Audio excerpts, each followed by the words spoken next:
Les Jeux Olympiques de Paris 2024 marquent la troisième apparition de l'équipe olympique des réfugiés. Des athlètes qui ont fui leur pays pour des raisons diverses, à l'instar de la guerre, des raisons économiques ou encore des lois répressives. Ils seront au total 37 à défiler sur la scène en deuxième position après la délégation grecque, bastion de l'olympisme, à l'ouverture de cette grande compétition mondiale. Ils sont originaires de 11 pays, à savoir l'Afghanistan, le Cameroun, la République démocratique du Congo, le Cuba, l'Érythrée, l'Éthiopie, l'Iran, le Soudan du Sud, la Syrie et le Venezuela. Et sont qualifiés dans 12 disciplines, du judo à l'athlétisme, en passant par la natation, le taekwondo, le canoë, la lutte, le tir, entre autres.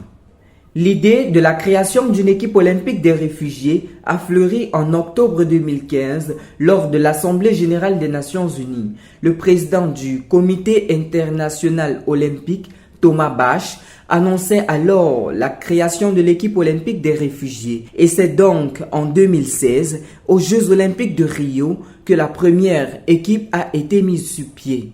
L'équipe olympique des réfugiés envoie un signal fort sur l'enrichissement que représentent les réfugiés pour notre communauté olympique et pour la société en général. Les voir concourir est un grand moment pour nous que nous espérons partager avec tous, affirmait Thomas Bach.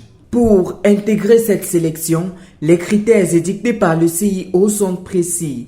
Il faut être un compétiteur d'élite dans son sport respectif et bénéficier d'un statut reconnu par l'Agence des Nations Unies pour les réfugiés. Une représentation équilibrée en termes de sport, de genre et de région est également prise en considération.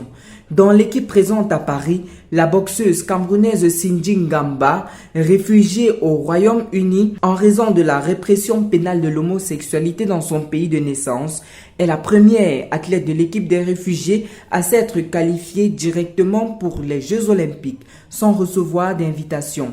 Triple championne d'Angleterre dans 3 catégories de poids différentes, elle concourra en moins de 75 kilos. Pour de nombreux supporters, la question actuelle est de savoir si la première médaille d'or de l'équipe olympique des réfugiés ressortira de cette 33e édition des Jeux Olympiques.